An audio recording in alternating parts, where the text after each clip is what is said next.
Well, good morning, everyone. We are back again. Who thinks that I could be a twin with that emoji?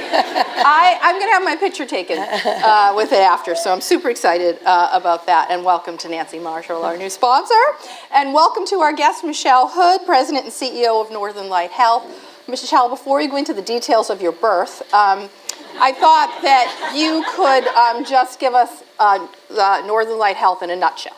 Sure. Well, you just saw the film that is recently developed as we launched our new brand last October 1st. Our integrated healthcare system has sites of care from Presque Isle to Portland and many places in between.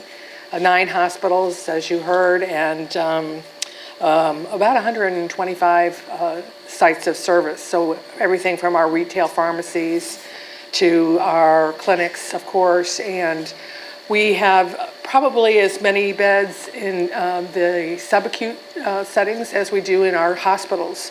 So we partner with First Atlantic for 6 skilled rehabilitative and long-term care facilities, and then we own 2 fully on 2 of our campuses.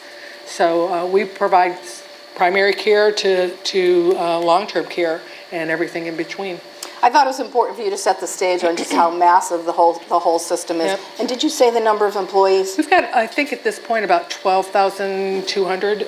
Which I think puts you in the top 3. Yes. Yeah. So that's big. There's a lot of people. That's a lot of people. A lot of people, a lot of patients, yeah. Right. All right, so let's go back now. So the details of your birth include... Yeah, I was there. Yes. So where were you born? And So I was born in Kokomo, Indiana. Oh. Wait, that's a fictitious place from a Beach Boys song, isn't it? It is part of a Kokomo song, yes. Yeah, okay. Sorry. But didn't live there very long. My folks, I'm the middle of 5 children. I'm the first girl in the family, and a lot of people say that explains a lot of things. The oldest, the middle child, and the first girl, put those together. And we moved to outside of Chicago when I was about 2 years old. So I grew up on the south side of Chicago. But you went to high school in Connecticut, where yes. you Yes. had some experience in journalism. Yeah. So my dad got transferred to Hartford, Connecticut when I was in 8th grade, getting ready to go into 8th grade. So I did high school years in Wethersfield, Connecticut. And I was the editor of our school paper. And I was the high school correspondent for the little paper in Wethersfield. So I was in and out of that. I can still remember it vividly, the press office there, and dropping articles and columns every week for a couple of years. You know, that is one of the qualifications to get in that chair, is you either had to have worked at a newspaper or delivered a newspaper. I did that too. Yeah. Oh, you did? Yeah, so, okay, so yeah. that didn't come up. Wonderful. Yes. Yeah, we actually have roots open. Yeah. My brothers and I delivered papers growing up. We sure did. Great. Yeah. Which a lot of people have talked about how it's a very entrepreneurial experience, right? Managing, collecting, and delivering through all kinds of weather. Yeah. So I think that's really the key to your success, right? Okay, so then going into college, what did you pursue? So I went to college at Purdue University in West Lafayette, Indiana, mostly because I got a full scholarship through my dad's business. They gave out scholarships, 5 or 10 a year, I think it was, and if they were going to pay, that was great. So went to school there and had an undergraduate degree in biology, and thought I was going to be a laboratory scientist. So I started my graduate work at Purdue immediately post bachelor's degree, and my graduate work was in neurophysiology. So it was all about studying dogs' brains, if you can imagine, and didn't like it very much. I really liked the science, but I found I just did not thrive in the laboratory environment. didn't see myself going to a lab every day for my career. And so, as you all know, many of you have probably had the same experience when you're in graduate school. You make your way by being a teaching assistant. You know, you do the teaching of the undergraduate. So I was teaching laboratory science, and I went out one evening with a fellow faculty member for a pitcher of beer at the local watering hole, and I said, "Paul, this thing is not going to work for me." And I said, what do you think? And he says, "Well, have you ever thought about healthcare administration or hospital administration at that time?" And I said, "No, I don't know anything about that." And he says, "Well, you should really look into it because your science will really help you." I had a lot of courses in genetics and so forth. So I started looking into it. At that point in time, this was in 1978, there were not a whole lot of accredited programs. Hospital administration was just before that you were a superintendent of a hospital. You kind of came up through the ranks, and there wasn't formal training until the late 70s. It really started to be a profession. And so I looked into it, and I was engaged at the time, and my fiance was in restaurant and hotel management. And so we found an accredited program in Atlanta, and we said, that's the place for us. We're going to get out of the cold and head south. So Which is interesting because then you ended up in Maine. So Yeah. we'll get to that. We'll get to that in a minute. Yeah. So you're at Georgia State University then, correct? Yes, And getting, so in graduate school, and they had a residency program, right? So today it's not as common, but back then, before you could get your degree, you had to complete a residency. And my residency requirement was a year-long residency. And the residency basically allowed you to experience every part of the organization. And many of my classmates did their residencies at insurance companies or social service agencies. So the degree I have, it's not just in hospitals, but it's health administration, so you can end up in public service or so forth. But I was intrigued with hospitals. I had worked in and out of hospitals during grad school. I worked at the 3 to 11 shift in the nursing administration office in a hospital in downtown Atlanta. Still remember taking the bus home at midnight. Probably wasn't a really good idea, but really liked the work within the hospital setting. Intrigued with all the different professions that kind of came together around, caring for a patient and a patient's family. So I was bound and determined I was going to do my residency in a hospital. Mm-hmm. And then so your residency really turned into a full-time position where you stayed for 13 years. Correct. I did my residency at Emory University Hospital on the outskirts of the city of Atlanta.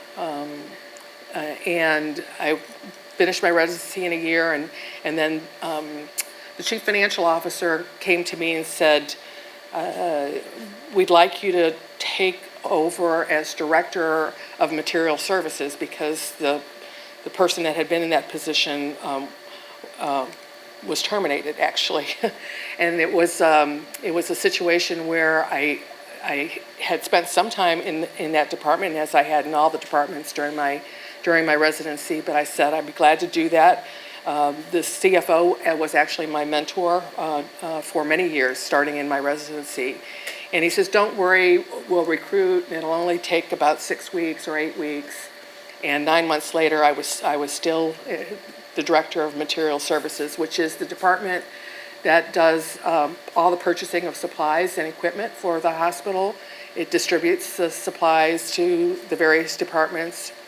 I was responsible for central sterile supply, which prepared all the sets that go into the OR for the surgeons, and all the warehouse functions. So it was a fascinating department to have responsibility for, about 120 employees, and you got to touch every corner, every nook and cranny of the organization, from the boiler room to the OR. So it was a great experience. And then I know you moved to Birmingham for a couple of years, but I'd like to fast forward to your time in Louisville, because that you really had an interesting opportunity there where it was the merger of two hospitals and you had to bring it together. Yeah, so I was recruited to Louisville when Norton Health System had just acquired 5 previously owned hospitals in the suburbs. So before they acquired those hospitals, Norton had 2 adult teaching downtown hospitals and a children's hospital, also downtown Louisville. And they recruited me to run their 2 downtown adult teaching hospitals. So about 890 beds between the 2. And while they had supposedly been merged many years before I came on the scene, 5 or 7 years before I came on, there really were still very different cultures in these 2 hospitals, which were just a sky bridge apart from each other. So there had been an unsuccessful, I guess, or at least the preliminary steps to trying to bring the 2 organizations together and remove the duplication and really form one team and one organization had been difficult for them. And in fact, it was a turnaround situation. So when I came on board, those 2 adult hospitals were running at an operating loss of about $40 million a year. And so my job was to try to figure that out. So yeah, and changing the culture Yeah. or bringing the 2 Yeah. cultures together was a pivotal piece. How do you do that? I mean, we all know that Yeah. most folks are resistant to change, so you've got 2 separate hospitals losing millions of dollars. What are your steps? What are your 5 easy steps to turning it around? you know, a lot of listening, a lot of being present, not in an office, but out in the organization, getting to know the physicians, particularly because of the teaching responsibilities of the hospital. A lot of the resource allocation was related to the teaching functions, and so spent a lot of time with the chairs of the various departments of the medical school that used the University of Louisville Medical School that used the hospital as its teaching platform. Getting to know the department heads. You know, one of the things that was fascinating to me when I went into that organization was that many of the department heads, most of the department heads, really didn't know much about the economics at all. And they were very good at what they were doing, but they didn't have the context of how it all fit together. Sure. And the importance of trying to look for opportunities for efficiency and so forth. So it was really fascinating work. Within 2 years, we were just about at break even, and it was painful in many respects because it was a massive amount of change. But I ran into the chief of surgery, the chair of surgery, Dr. Polk, at the airport within the last 6 months or so, and in the Crown Room or the Sky Club. And I said, "Hiram," and he says, "Michelle, what are you doing?" And I made long-lasting friendships, but very difficult work. Yeah. Then you went to Montana to run the state system there for a while. But let's talk about how you got to Maine. So, were you on Indeed? Like what? How did you? So it was about 2005, right? Yep. 2005 was when the recruitment started, and you know, in our organizations, a lot of what happens, as I'm sure in many of the businesses that you all work with, it's really word of mouth. There's a lot of informal networking that goes on to. And the degrees of separation as you stay in the business really get smaller and smaller.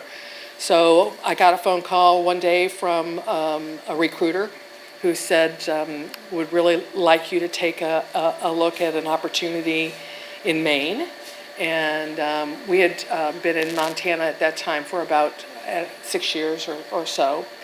And I love the East Coast. I love the New England from my Connecticut experiences. And I said, well, yeah, I'd be interested in looking at that. And so I came out and met with the search committee. And that started the process, and it was a long process. They really did a very intensive review, narrowed down the candidate pool and so forth, and ended up coming in April of 2006. Had you been to Maine before? Never. Oh, Never. okay. Yeah. No, and I made the mistake of, I was telling this story recently to someone, and they said I did the same thing, but I made the mistake in the interview, the first round of interviews. One of the search committee members asked me about, had I ever been to Maine before, and I said no, but I went to high school in Connecticut. Oh my gosh. That's almost as bad as saying I'm from Massachusetts. Yeah, and he said, that is not the same thing. No. Okay. That same search committee member also said to me, so how do you like to drive? And I said, fast. And he says, well, if you take this job, you're going to wear out a set of tires about every 6 or 8 months. And I said, that's okay. I'm all right with that. So it was an interesting search process. A lot of unusual questions and descriptions of the work. So, yeah. Oh, that's fascinating. Yeah. So let's talk today about your team. So who are the folks that you surround yourself with, and did you inherit them when you got here, or have you built your own team, and what does that look like? So, when I think about my team, it's hard to narrow it down because I'm in and out of our hospitals every week that I'm in state. I do some national work that takes me out of state occasionally, but when I'm in state, I'm usually in and out of our hospitals quite a bit, and I work with board members of all of our hospitals have fiduciary boards, so in total there are 12 boards across the system. My immediate team is made up of the presidents of our member organizations, so the 9 hospitals, our home care and hospice agency, our foundation, my chief financial officer, chief operating officer, chief medical officer, that typical group. And that's what I would consider my nuclear team. On a day-to-day basis in my home office, I meet almost every day when I'm there with my chief financial officer and chief operating officer, and we have a formal meeting at least weekly. Mm-hmm. As far as inheriting, I inherited a lot of really talented people, but I also went through a wave of turnover with retirements and people. The average tenure of a hospital chief executive officer in our business is about 3.5 years. Oh. Thankfully, in Maine, we don't have that level of turnover, but there is normal turnover that goes along with this. But so I've added people over the years. I've probably reorganized the leadership team in my 13 years. I've probably done significant reorganization on 3 different waves.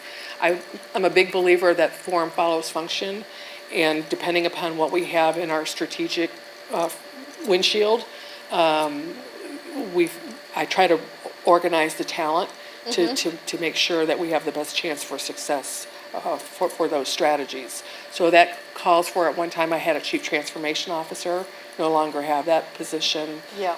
So there's quite a bit of movement within the organization. I'm a big believer in recruiting and promoting from within. So a lot of folks that are in senior positions now have come from within the organization. But I also believe you need some fresh eyes occasionally that have seen other systems and how other systems work in different geographies. So it's a mix of the two. And you must have a lot of opportunity for best practice sharing across the hospitals. We do, but we're still not good at it. Yeah. We're still learning. I think we're better at it. So in building the system, when I came to Maine, there were 6 hospitals in the system. We've about doubled in size since I came on board in 2006. So we were about an $800 million organization, and we're now about a $1.5 billion organization. And in that process, we've had to completely integrate our governance structure. So the boards all operated in silos back then. The parent board had very limited accountability and responsibility. We've gradually built a very interdigitated governance structure so that members of the boards of, for example, Mercy Hospital here in Portland sit on committees of the system board.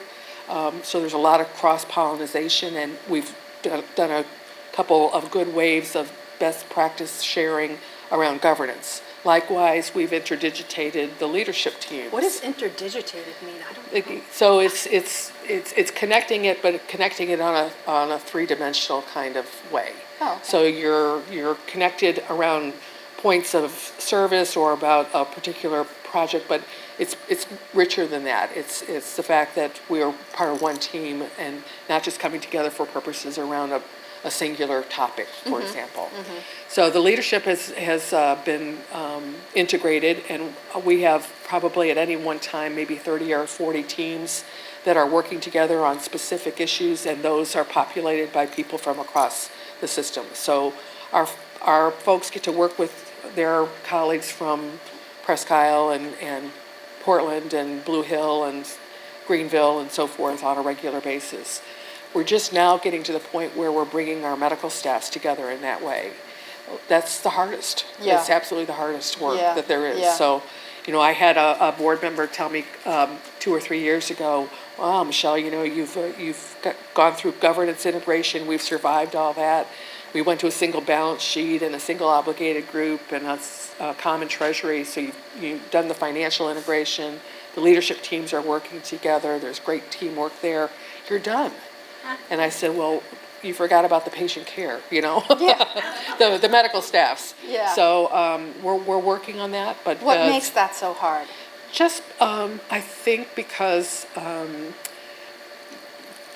physicians and all clinicians really, they're so focused on that individual patient and the way that they take care of that patient's family, that to think about the work that they do as part of a large system and the handoffs that go with making sure that patient's transition of care from an office visit to a hospitalization to a rehabilitation to a home care, they're focused on that patient that's in front of them that day. Yep. So it's going, but it's difficult. Yeah. Yeah. So, and your strategic plan, how far out does that look? Typically, we are on 3-year cycles.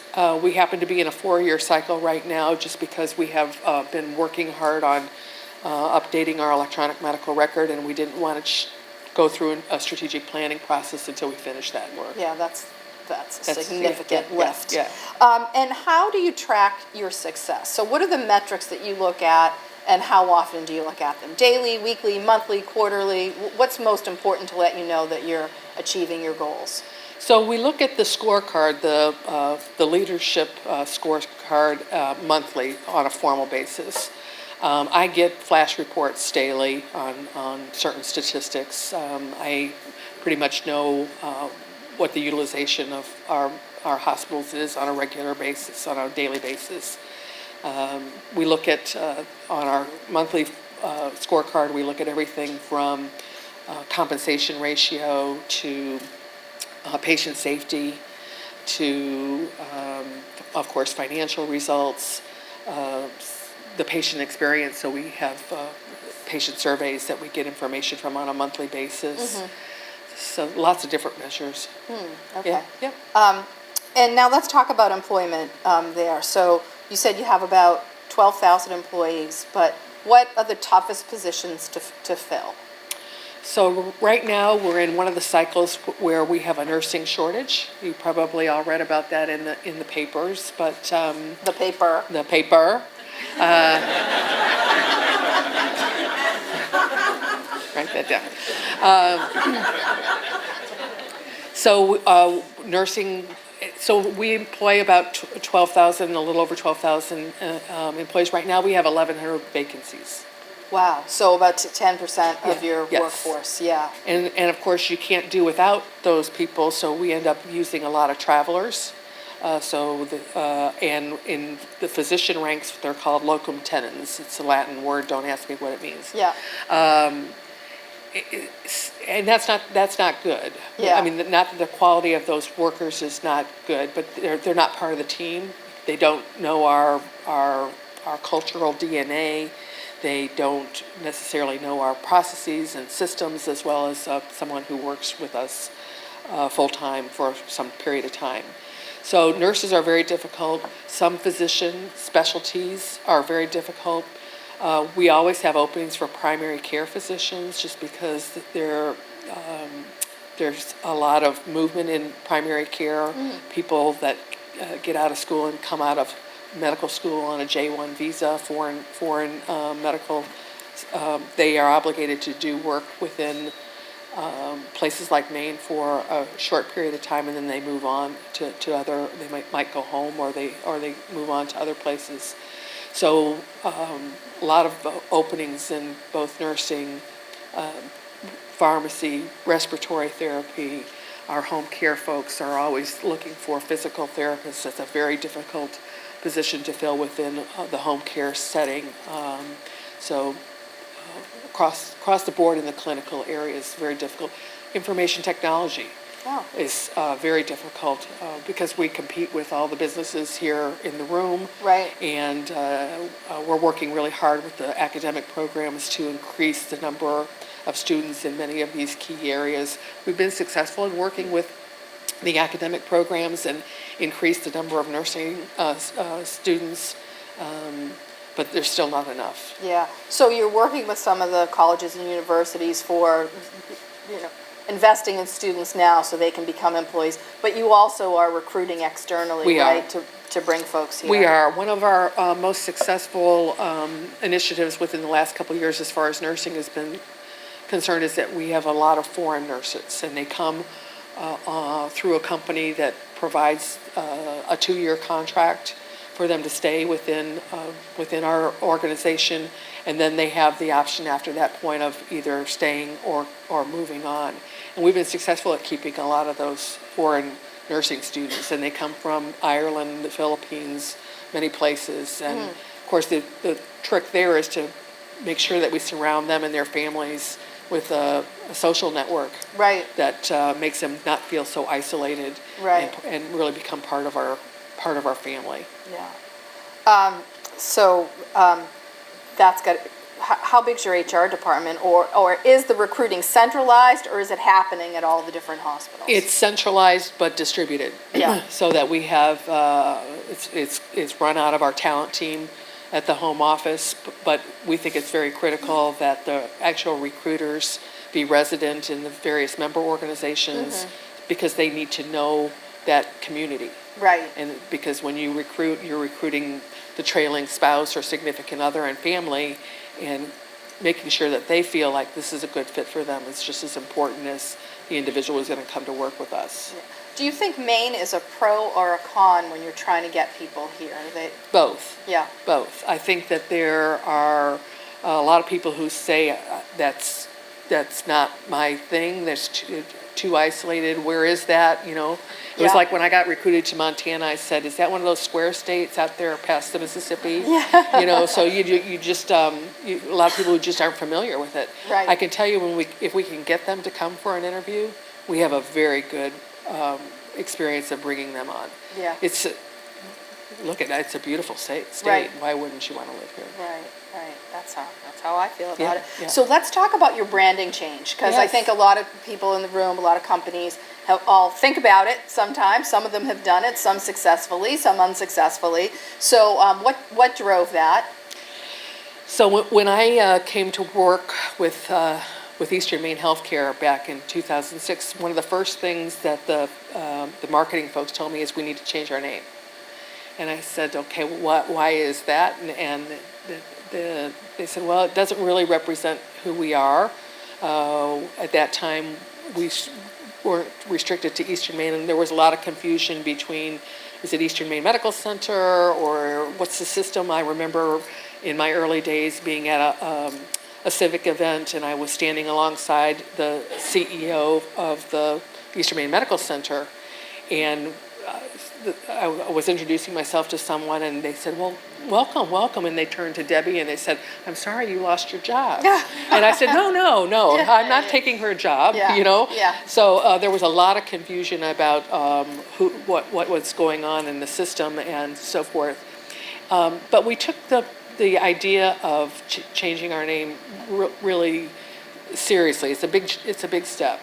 And we had a branding steering committee that was appointed, had board representation on it, across the system representation, and we really worked at it for about 3 years, because changing your name is a once in a generation at least Right. kind of activity, and we didn't want it to be just about changing our name. We really wanted it to be representative of our journey towards becoming an integrated delivery system, and not just a group of interested parties that came together occasionally for common purpose. But so we wanted a brand promise. We make healthcare work for you. We wanted commitments, and we wanted to be able to say that our culture was prepared to live up to those commitments. And so we worked at it. We worked with a national company who consulted with us, and we decided probably a year before October 1st of 2018 that was our target date. Yeah. And that date was chosen because it was about halfway through our digital transformation, going to a single electronic medical record platform across all sites of care. And it really was, as I described earlier, we had gotten through several waves of integration with governance and leadership, and we were beginning to work with our physicians and our advanced practice providers across the system. We were building clinical service lines. We were moving patients in a protocol-driven way at that point between sites of care and transitions of care. And we thought October 1st of 2018 was the perfect time to make the change. And how is it going, and what's left to do? Yeah, so I think it's going very well. I can tell you that it was met internally by most of our colleagues, most of my colleagues, with a lot of enthusiasm. Did anyone say, oh, I hate that name? Yeah. Yeah, okay. Yeah. A few people were like, what's that all about? In fact, one of the board members told me just within the last week or so, she said, I never told you, but I hated it when it was announced. And she said, but it's really grown on me. Yeah. I love you got to peel back. It's not just the name. It's all Right. the things that you saw on the screen. And it's so Maine. The creative, the company that worked with us is Maine-based. And they traveled all over. Those are Mainers that you saw in the film. And they're in all of our print and media. So but there's some folks out there who are still like, okay, so we decided that we were going to change the signs instead of this. Yeah. So. Yeah. And then how does it work with the individual hospitals, though? Because they all have strong brands. Brands within, too. Yeah, they do have good brands. Yeah. Within their communities. Yes. So. Yeah. So we wanted to make sure that we preserve that. And so Mercy is Northern Light Mercy, Northern Light Eastern Maine Medical Center, Northern Light A.R. Gould up in Presque Isle. So the beginning part is to tie us all together, but we recognize and respect the differences in the cultures and values that are the legacy system. Yeah. So let's talk about your leadership skills and how you operate as a leader, and what would you say your values or your principles are that you try to live every day? I try to practice listening and active listening, so that I'm really more of someone who wants to ask questions and hear responses rather than espouse my opinion on something. I count on the folks that work with me to know their stuff better than I do, but to know what to share with me so that I can connect the dots when I need to do that. I'm a big believer in servant leadership, and I think that's very it finds a very good spot in healthcare because most caregivers are servant leaders underneath their profession. I mean, Describe, what does servant leadership mean? What does it look like day to day? so it's all about the higher purpose. You know, what is it that we're about? It's not about making the bottom line. It's not about making sure that we have more market share than the guy down the street. It really is community-based, looking at what is needed in the community. And healthcare has become, in my almost 40 years in this work, you know, hospitals used to operate very much within the four walls of the hospital. My first job at Emory, we didn't operate any clinics. That was the responsibility of the Emory Clinic, the group of physicians. Because of the way that it's become integrated into integrated delivery systems, we've now moved well outside of the four walls of the hospital. We're into the community in such a big way. Just this week, I've been in 2 board meetings where we've reviewed the community health needs assessment for that community. And the things that we're working on are the opioid crisis, up in the north, food insecurity, transportation. So when I think of servant leadership, it's really about that higher purpose. How is it that we are improving the health of the community and the individuals that live in that community? Yeah, I mean, those 3 examples are exactly what's impacting Maine right now. So that's great. But at the same time, you still have to make sure the supplies are in the OR when the doctor needs them. Right, So, exactly, yeah. exactly. Now, when I met you in your office, I thought you were coming in from a trip because you had this giant suitcase, and I'm like, oh, are you coming or going? You're like, no, that's my briefcase. Yeah. So, what's in it? What's in it? What's in it? What's in it? Is a it lot of paperwork. Okay. A lot of paperwork, and usually 2 computers, usually a laptop and an iPad. All the kind of cords and stuff that go along with that. Yes, I'm a big fan of the small, like, moleskin journals. So I have one, you know, for different topics. So there's usually 3 or 4 of those in there. I do a lot of work for the American Hospital Association right now. I'm sitting on the board, and so there's usually a whole stack of stuff related to what's going on nationally. That if I have 2 minutes, I can, you know, pull out and catch up on some reading. I consider it a good day when I can throw away about a third of what's in that, because then I just load it up again. Yeah. That thing is impressive. Yeah. So, so my next question is, like, how do you keep up with everything that's happening in the healthcare industry? I mean, do you ever sleep, because the changes are just nonstop? Yeah. Thankfully, I don't need a lot of sleep. Okay. But don't doctors say you need? Yes. Isn't it 8 hours? Yes, that's what my mother says. That's Yeah. what. So, yeah, you know, I get a lot of windshield time because I am about a lot. So I listen to a lot of podcasts. Oh, do you listen to Nancy Marshall's podcast? Just to give her. Oh, she's going to be your guest. Wonderful. Yeah. So I keep up with it that way. I talk on the phone a lot, hands-free. Yeah.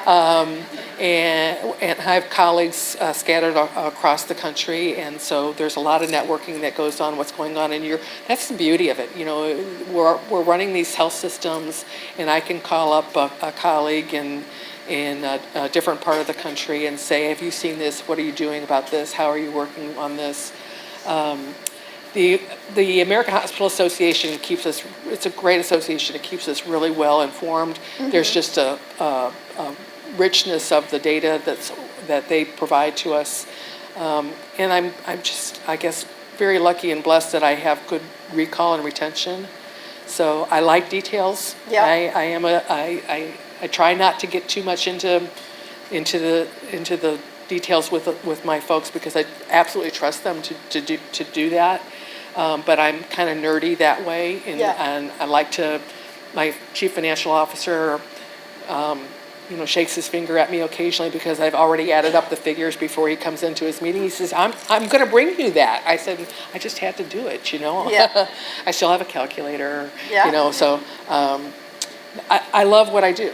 Yeah. So it's such important and good work that I don't think about it as really work. I think about it as my passion and what it is that I want to give.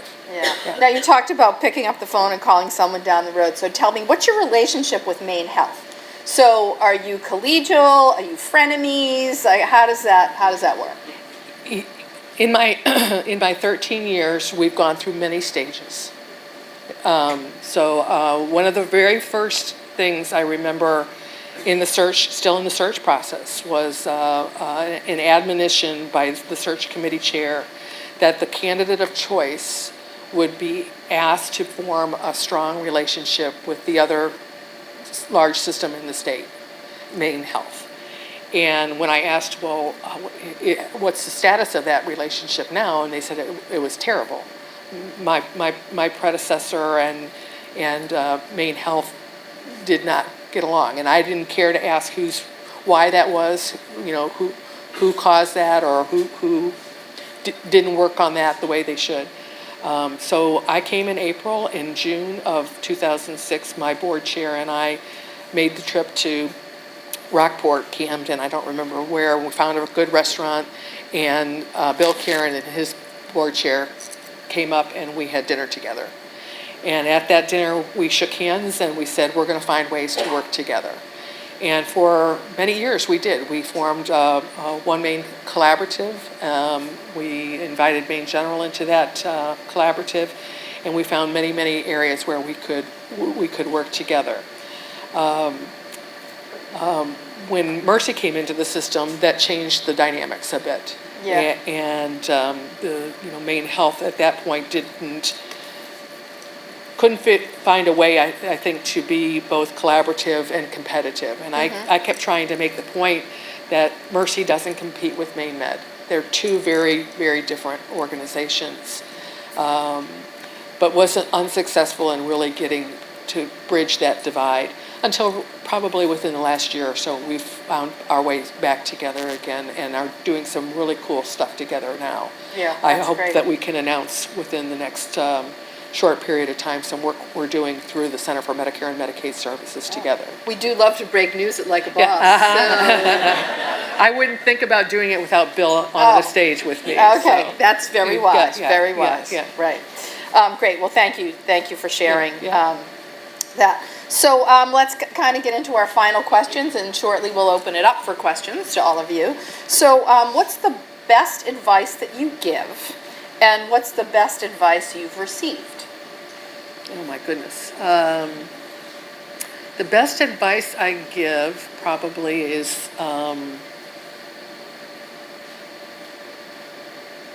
think about your work with your colleagues as if they're your family. So we do a little squabbling internally, but when we finish that squabble, we're tight. We're tight knit, and that takes trust. So a lot of advice around don't assume you know what was behind that comment. Go and ask.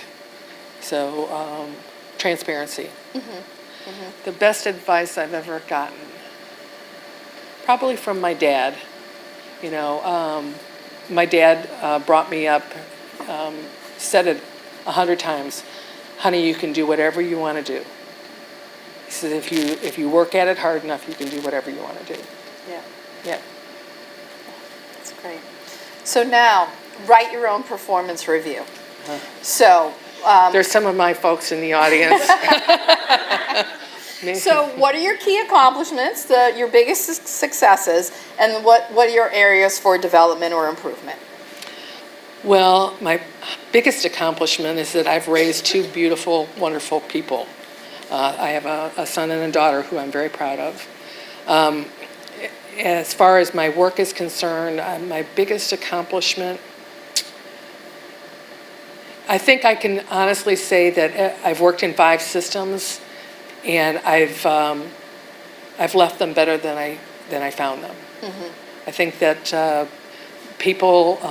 many people have told me that I have been their best boss ever, and so developing people and their aspirations and their passions and their skills has been, I think, a significant accomplishment.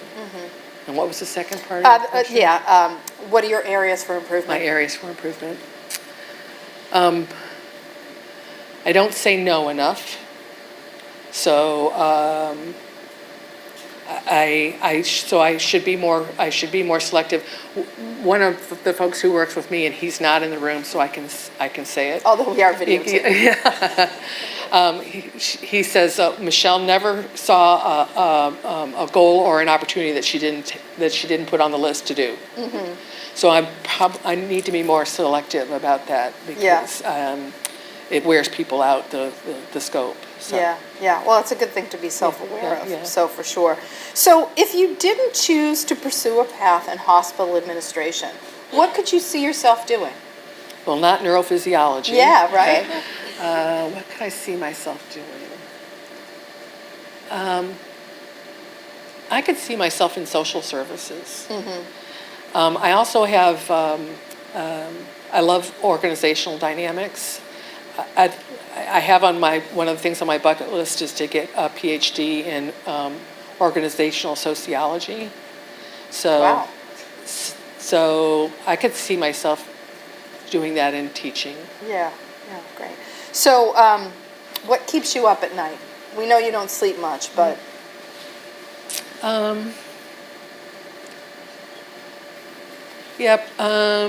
Probably interpersonal issues. Trying to solve that equation of building the most highly performing team possible. Yeah.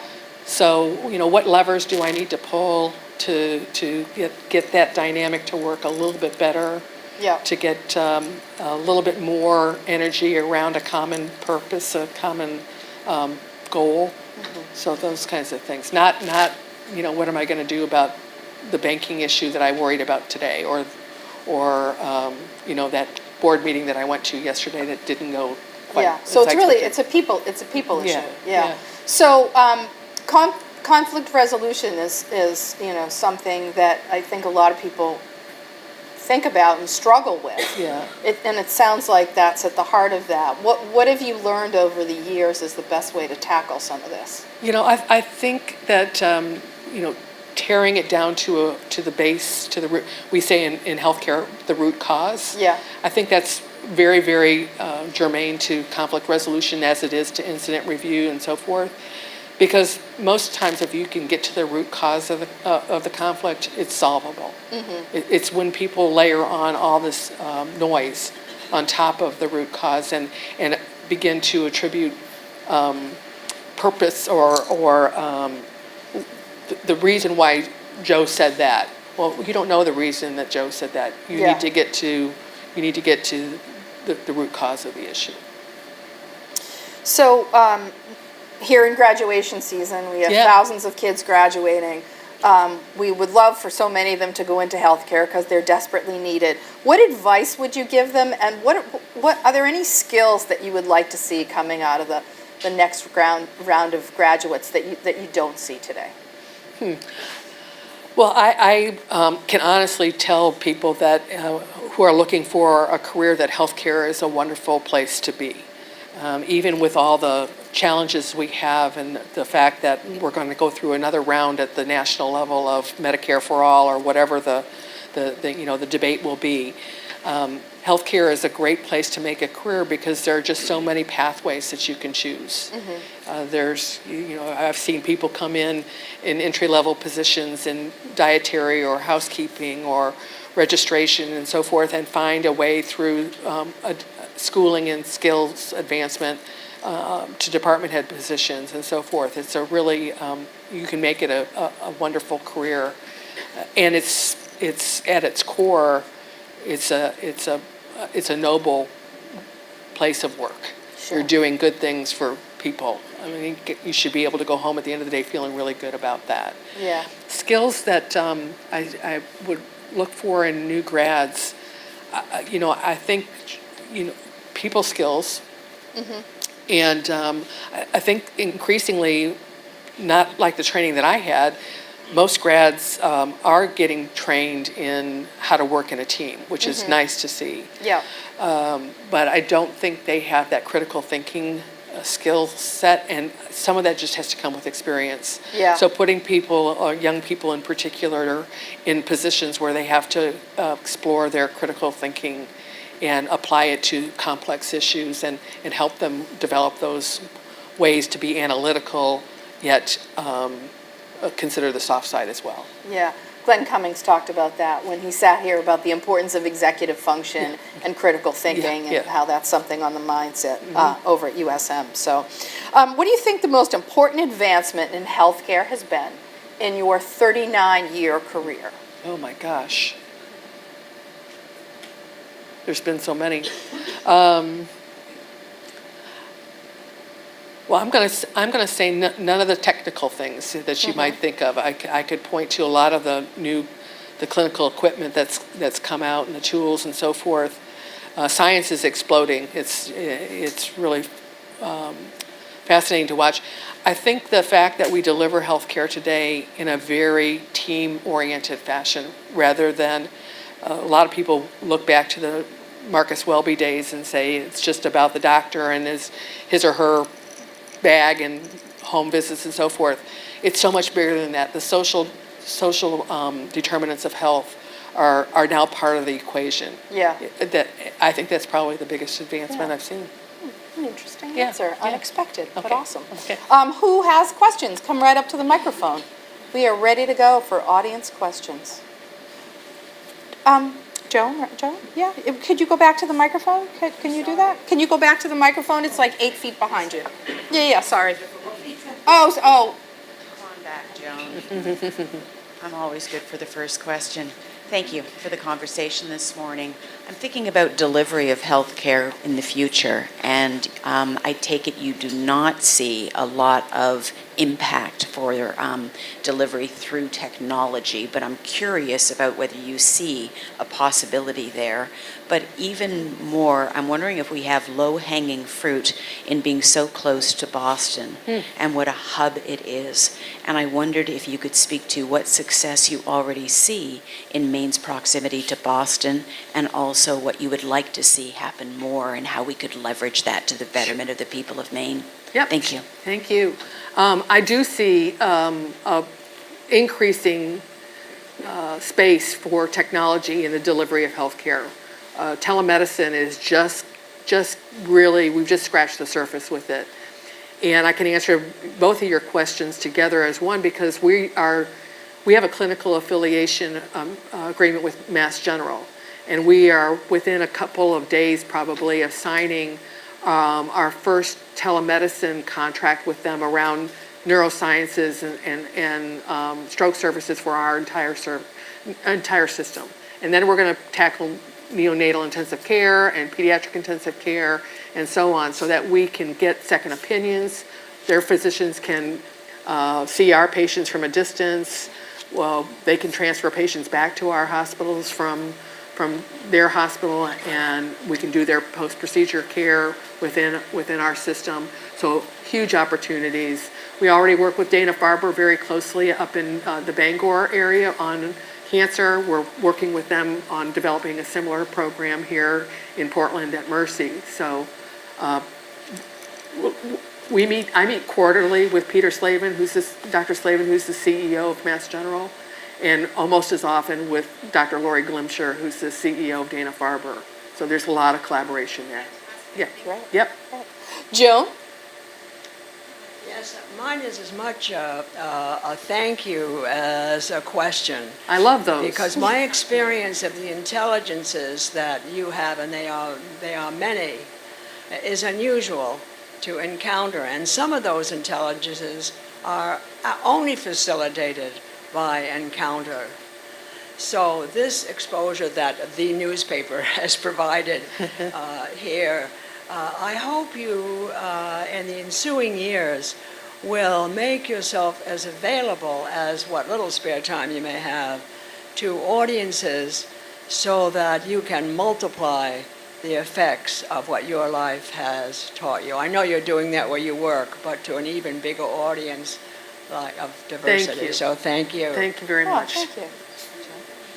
We have a couple more questions. Thank you. And the economy has been so impacted by Amazon and Uber and just the consumer ease and convenience, and generally kind of the administrative side of being a patient in a health organization doesn't kind of fit that same paradigm. And I'm just wondering what impact that's having on your organization and what you can and are doing to kind of bring some of that ease to that side of the patient experience. That's a great question. First of all, Amazon has formed a new company together with Berkshire Hathaway and J.P. Morgan called Haven, and they actually are getting into healthcare. So we're looking towards that new company, Haven, to be a major disruptor in the work that we do in a positive way. I think we'll learn a lot from their contributions to the field. The patient experience and the ease of getting access to care is something that's really on our minds. So we're working hard at trying to deliver as much care as we can through a digital platform like your phone.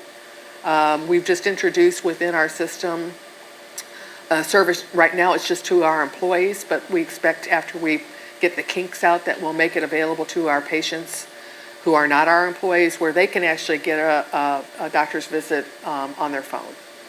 And it's for very limited things, like you would normally go to your primary care office, doctor's office for, or an urgent care center. You think you've got an ear infection or something like that. So we expect that there will be more and more demand, particularly from the millennial generation, who just are not going to sit in a waiting room. They're just not. So we joke about healthcare by Uber all the time, from the standpoint of how do you make that. There's some cities in the country who last flu season experimented with flu shots by Uber. They partnered up with Uber. Uber took somebody to the individual's home, or you could meet. I mean, there was one city that you called your Uber, you selected the alternative or the option that you needed a flu shot. The nurse was in the car when you got in the car, and you went. Yeah. So yeah, there's a lot of things going on like that. Some of those experiments won't stick, but some of them will.